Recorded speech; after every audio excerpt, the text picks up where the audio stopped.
management letter for your attention. You know, when from an audit standpoint, you look at the systems, the key processes within an institution, and so there are a number of key processes that that need significant attention within this institution. For example, procurement and expenditures had major issues, many of which were beyond our purview, only as they pertain to the grants were we able to really fully audit those matters. But so that's one area. Payroll, which a subset of that is time and effort reporting, grant administration, and then on the faculty side, of course, grade changes. So there were numerous spheres of, you know, these major areas of institutional effort with significant problems. So from my standpoint, that would be a summary of the concern. I don't know if the board has any questions for you as to the amount, how you came up with the amount. Do you all have any questions on that? I have a couple questions. Mostly about the Perkins investigation. I was just curious on the equipment side of it. Did somebody from your office come down and do a physical inventory, or did we submit a acquisition, deacquisition list? Or? Actually, it was a little of both, but the investigation itself, we did a physical inventory.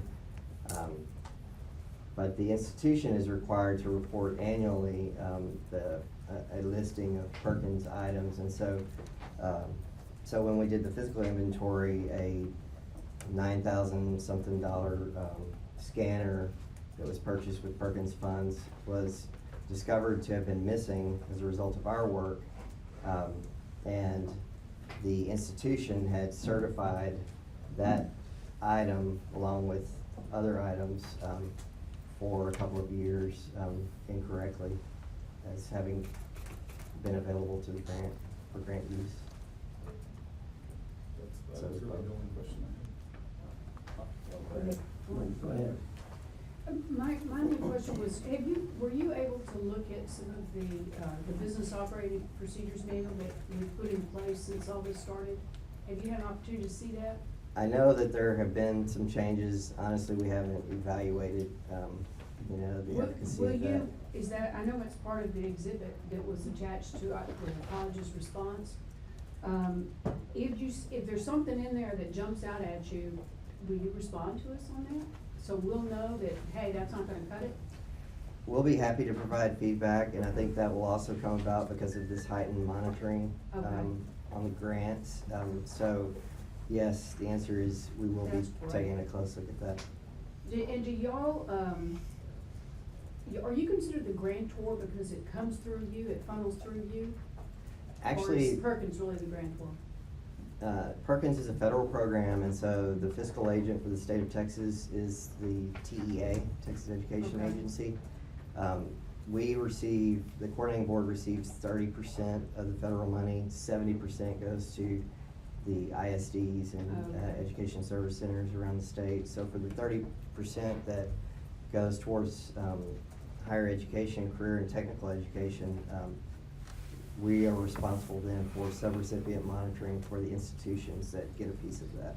Okay, so even though Perkins may say, you don't have to, if you're a full-time employee, you don't have to provide time and effort, you believe and you've required, because you're in charge of it, that we use the CFR that says, yes, you need to show time and effort on any of our grants, because that's the best practices. And so we should be doing that whether they're full-time employees or not. Is that my understanding of what you've said in I your think I report? can answer. We have a policy for that, and that was our policy problem. Well, Because I remember, as a former grant employee here, I had to do time and effort sheets Okay. for a grant that it wasn't specified we do them for, but it was an institutional policy that we do all grants here. okay. That's correct. And in addition, it's sort of, there were several tripwires that were hit. Another one is the president signed a 66-page document of requirements that are associated with the Perkins grant. And part of that 66-page document talks about time and effort reporting. It talks about compliance with Uniform Grant Guidance, which is the federal government. So even if you said, well, we didn't want to follow our policy on time and effort reporting and we wanted to only follow the federal guidance. Federal guidance also requires some confirmation of activity because the feds want to ensure that their dollars are going towards their program. So the missteps were actually multiple. So we've got a new CFO and we've got a new grants manager. You're willing to work with them and if they've got, if you see something, they can contact you and say, hey, we're doing this right? Absolutely, and I would also point out that coordinating board provides annual training regarding, Next question. yeah, regarding the Perkins grant, and I believe the Dean of Workforce has attended at least one or more of those trainings, so. Thank you very much. I have two questions. Sure.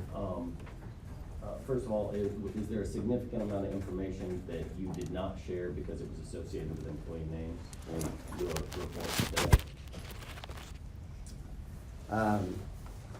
There were just a couple of additional comments that I would have shared. I'd very much like to hear them when we go into closed session. I don't know about the rest of you, but I would. My second question is, just to get a kind of a global overview of this entire process. I've been involved in education most of my adult life, and I've never been involved in any kind of THECB investigation. Right. And I assume this is what you do all the time, right?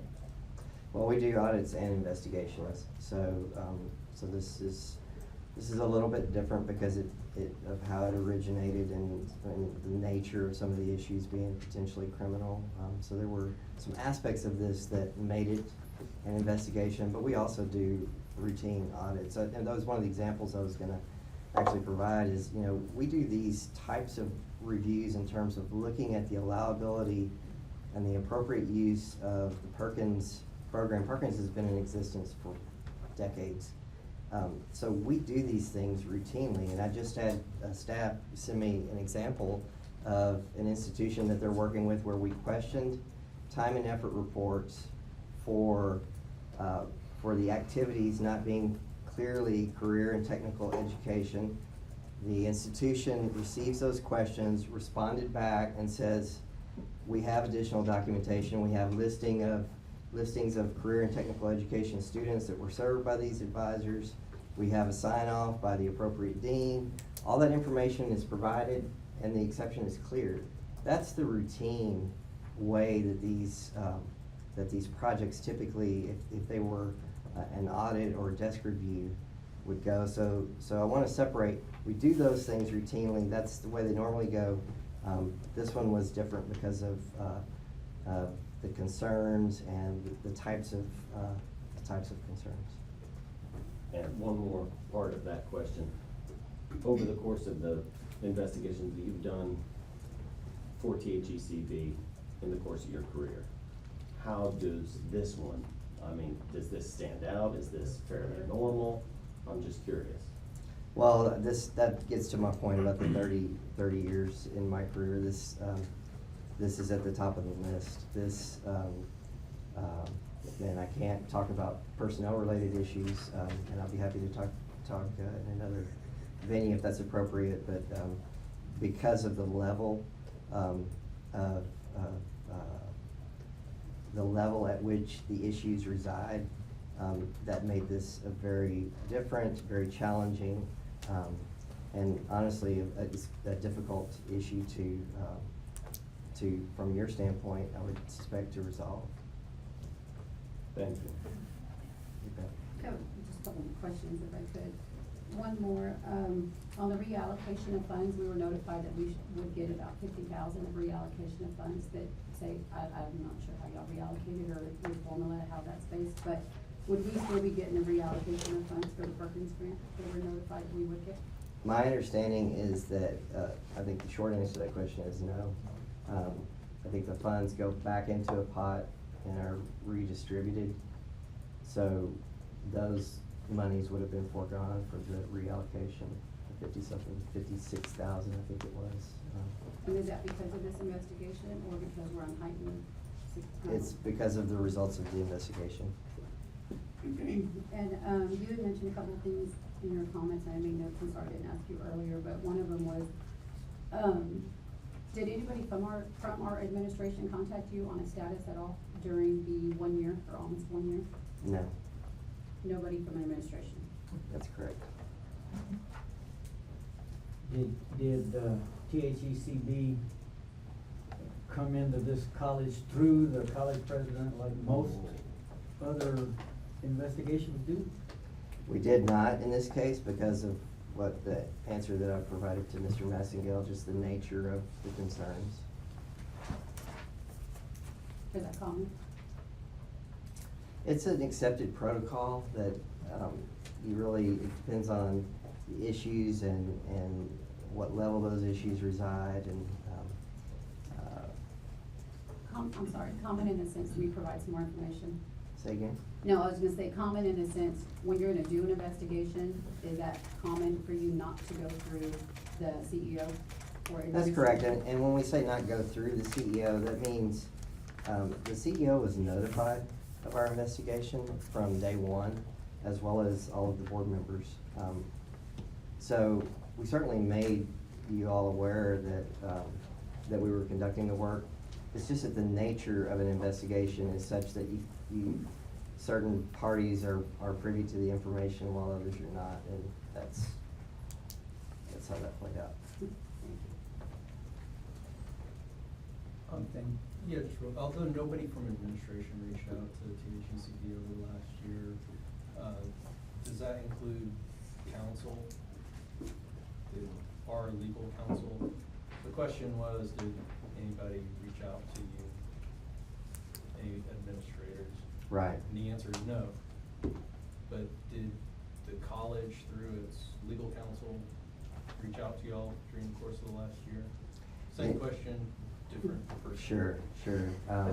You know, I think really in sort of an unsolicited manner, yes. The answer is yes. I think, we were contacted by the attorneys, as the NSRP work, was coming towards a conclusion, and NSRP included the management letter, which included some questionable purchasing practices, and it was at that point that council, contacted us, and honestly, that's the scope restriction that was discussed in that document. Was it became more difficult at that point. We typically work directly with employees, and I shared this with council when we sat down and exchanged, or he provided documents.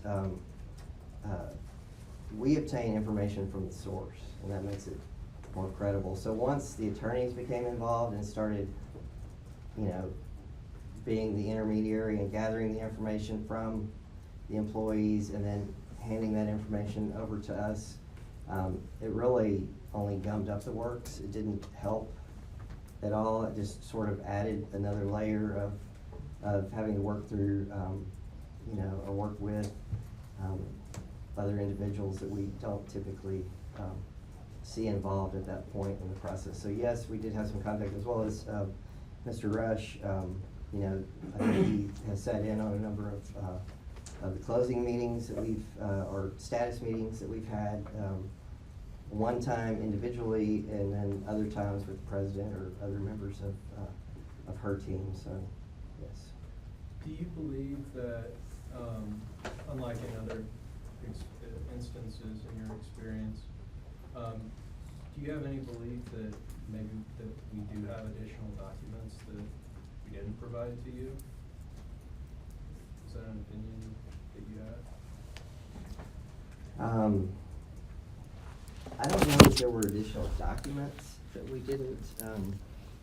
weren't able to review. I just feel like the ability to get information from employees became, it was the most difficult I've ever experienced in being able to interview employees. I've never experienced a situation where employees would not even meet with us on campus and insisted on meeting at some off-campus location, and even then expressed, that they were terrified that there would be some negative repercussion for sharing information, sharing concerns, things like that. And so that was the part of it that